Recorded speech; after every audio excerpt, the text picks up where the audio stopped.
So sir అంటే ఇప్పుడు మనం కూరగాయల చెట్లు అనేది న్యాచురల్‌గా బకెట్స్‌లలో పెంచుతున్నాం. కానీ ఇక్కడ మనం తీగల సెషన్‌కొచ్చేసరికి ఇలా డ్రమ్స్‌ని ఇలా కట్ చేసి ఇలా డిజైన్‌గా పెట్టేసి ఇలా పెంచుతున్నారు. మళ్ళీ అదే విధంగా మనకి ఇక్కడ పైప్ కనెక్టివిటీ అనేది కిందికి ఇచ్చారు. సాయిల్ ఏమో పైనుంది.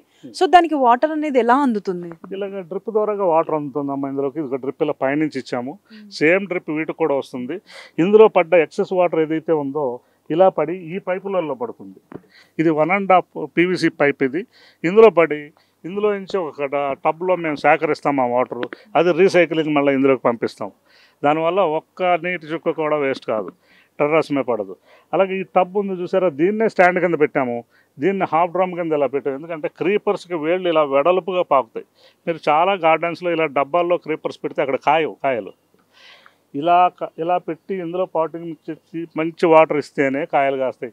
ఉదాహరణకు చూడండి, ఇక్కడ అదిగో సొరకాయ వచ్చింది, అదిగో బీరకాయ వచ్చింది, అదిగో చూడండి దోసకాయ వచ్చింది, అది అక్కడ చూడండి అక్కడ కీర వచ్చింది, మళ్ళీ అక్కడ చూడండి ఏమంటాం దాన్ని కాకర వచ్చింది. అన్ని రకాలు సంత. నేను ఇందాక అన్నాను చూసారా, మిద్దె సంత ఇదని. మిద్దె సంతలో వాళ్ళు కూరగాయలు గుట్టలుగా పెట్టుకు ఎలా అమ్ముతారో మనం ఇక్కడ చెట్లకే చూపిస్తున్నాం. చూడండి ఎంత వంకాయ ఉందో, ఎంత పచ్చిమిర్చికాయ ఉందో, వీటికి చూడండి ఎంత కాయ ఉందో. ఇందులో ఎలా మీరు పెట్టాలన్నారు కదా. ఓకే, ఈ టబ్లో ఏదైతే ఇలాగా హారిజెంటల్ కటింగ్ చేసామో, ఈ హారిజెంటల్ కటింగ్ చేసిన దాంట్లో ఈ పాటింగ్ మిక్స్ చేసాము. ఇది లైట్ వెయిట్ ఉంటుంది. ఇలా ఎప్పుడు మీరు చేయి పెట్టినా ఇలాగా డైరెక్ట్గా చేయి కిందకంతా వెళ్ళిపోతుంది. ఇంత లూజ్గా ఉంటుంది. ఇంకోటి ఏంటంటే ఈ క్రీపర్స్ని 1/4 అంటే ఈ 1/4 దాంట్లో యువతల మట్టికి ఈ క్రీపర్స్ వేసి ఇలా వర్టికల్గా పాకిస్తాం. ఇలా వర్టికల్గా మాత్రమే క్రీపర్స్ని పాకించాలి. ఇలా పైకి రానివ్వకూడదు. ఇలా పైకి రావడం వల్ల ఏమవుతుందంటే వీటికి ఎండ పడదు. వీటికి 8 గంటలు ఎండ పడకపోతే ఇందులో ఫ్రూటింగ్ రాదు. కాబట్టి ఈ మిద్దె తోటలో డాబా పైన పెంచేటోళ్ళందరూ కూడా ఈ విధంగా ఏర్పాటు చేసుకొని, దీనికి కావాల్సినటువంటి నెట్ ఇలా ఉంటుంది. ఈ నెట్ కట్టుకుంటే చక్కగా పైకి వెళ్తాయి. మీకు కావాల్సిన కూరగాయలు కంటికి అన్నీ కనపడతాయి. చక్కగా కోసుకునే అవకాశం ఇందులో ఉంది. ఇట్లా మాత్రం మనకి 4 వైపులా ఒక గ్రీన్ కర్టన్లా పెంచాలి. దాన్ని గ్రీన్ కర్టన్లా 365 రోజులు వస్తాయి.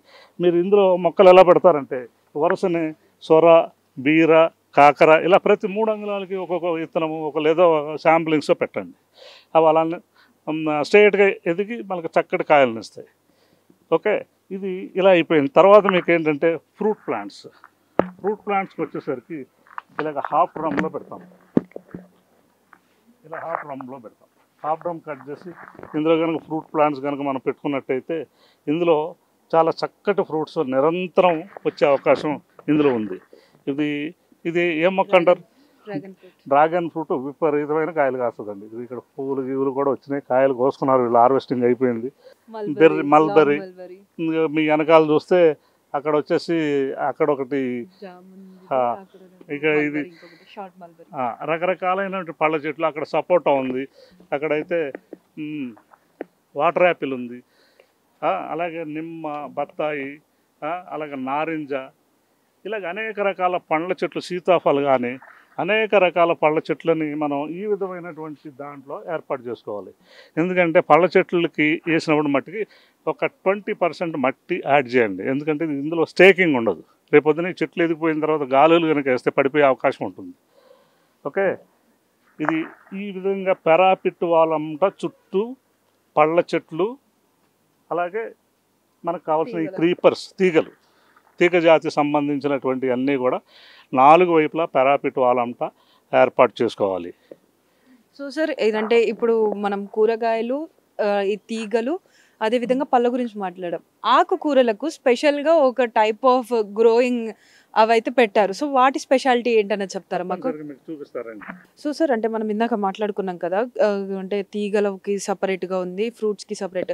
కానీ ఇక్కడ ఆకుకూరలకు వచ్చేసరికి ఇది కొంచెం డిఫరెంట్గా కనిపిస్తుంది. అసలు దీని గురించి ఏంటన్నది ఒకసారి ఎక్స్ప్లెయిన్ చేయరా? ఇది కవర్ గార్డెన్ అమ్మా. ఇది 2x2 ప్లేస్లో, అంటే 2 అడుగుల పొడవు 2 అడుగుల వెడల్పు గల ప్లేస్లో దీన్ని కనుక అమర్చుకున్నట్టయితే ఇందులో 90 ప్యాకెట్స్ ఉంటాయి.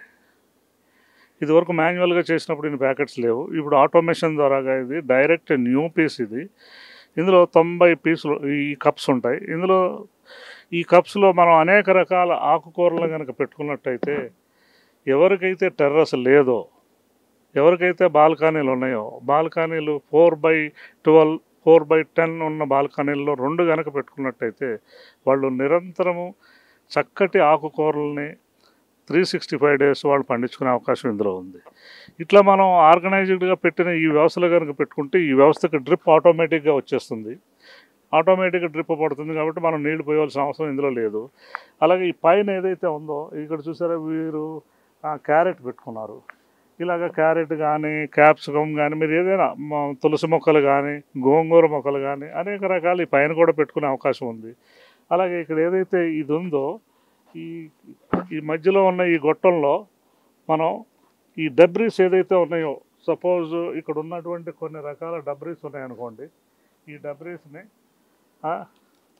కనుక మనం ఇలా ఎండాకులు కానీ పచ్చాకులు కానీ మన గార్డెన్లో వచ్చినాయి ఇందులో వేసి ఇది మూత పెట్టుకోవటం వల్ల ఇందులో ఒరిజినల్ వర్మీ కాంపోస్ట్ తయారవుతుంది. ఇందులో ఎర్త్వామ్స్ ఉంటాయి. మనం వేసిన ఇందాక చెప్పిన పాటింగ్ మిక్స్లో నేను చెప్పినట్టు 30% ఏదైతే ఉందో వర్మీ కాంపోస్ట్ వేస్తాం, అందులో ఎర్త్వామ్స్ ఉంటాయి. ఈ ఎర్త్వామ్స్ అన్నీ ఇందులోకి వెళ్ళి వర్మీ కాంపోస్ట్ ఒరిజినల్గా తయారవుతుంది.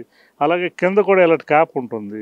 ప్రతి 2 నెలలు 3 నెలలకు ఒకసారి క్యాప్ తీస్తే కింద మనకి వర్మీ కాంపోస్ట్ వస్తుంది. అవి తీసి మొక్కల్లో వేసుకోవచ్చు. ఇది డబల్ పర్పస్గా ఒకటి వర్మీ కాంపోస్ట్ తయారవుతుంది చిన్న ప్లేస్లో, రెండోది అన్ని రకాల ఆకుకూరలు కూడా ఇందులో పండించుకునే అవకాశం ఉందమ్మా. ఇందులో ఈ వరుసలన్నింటిలోనూ రకరకాలైన పెట్టుకోవచ్చు, ఒకే రకం పెట్టాలని లేదు, అనేక రకాల ఆకుకూరలు పెట్టుకోవచ్చు. ఇది బాల్కనీ వాసులకని చేశాము. ఇది వాళ్ళు కనుక 1-2 పెట్టుకున్నట్టయితే పైనుంచి ఇలా వాటర్ డైలీ ఒక 2 liters మనం డైలీ ఇలా వాటర్ చిలకరించినట్టయితే సరిపోతుంది. ఇది ఆటోమేటిక్గా కిందకి వాటర్ వెళ్తుంది, ఆ వాటర్ సరిపోతుంది. ఇది చాలా ఈజీ, న్యాచురల్. రకరకాల మూసీ నదిలో పండిన పంట ఆకుకూరలు తినవలసిన అవసరం మనకు ఉండదు ఇట్లాంటిది కనుక ఏర్పాటు చేసుకున్నట్టయితే. సో సార్, అంటే ఇప్పుడు జనరల్గా ఈ ఏదైతే మీరు ఇస్తున్నటువంటి ఈ ఎక్విప్మెంట్ కానీ ఇదంతా కూడా నియర్లీ ఎంత ఖర్చు అవుతుంటుంది? 1000 అడుగులకి 3,50,000 పైచిలుకు అవుతుందమ్మా.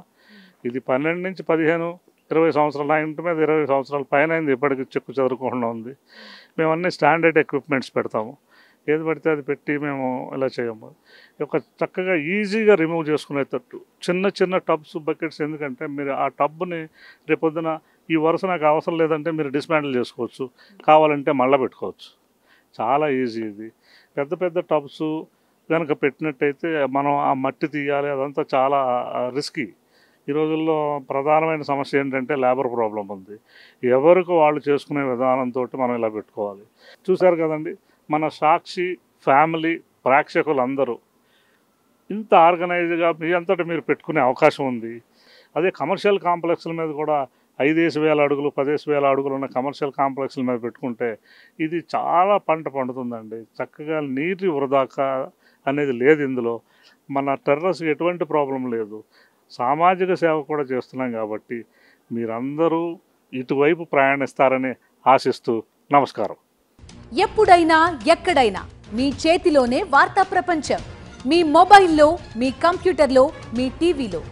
సాక్షి టీవీ డిజిటల్ ప్రసారాల కోసం లాగిన్ అవ్వండి www.youtube.com/సాక్షి టీవీ. సబ్స్క్రైబ్ సాక్షి టీవీ యూట్యూబ్ ఛానల్.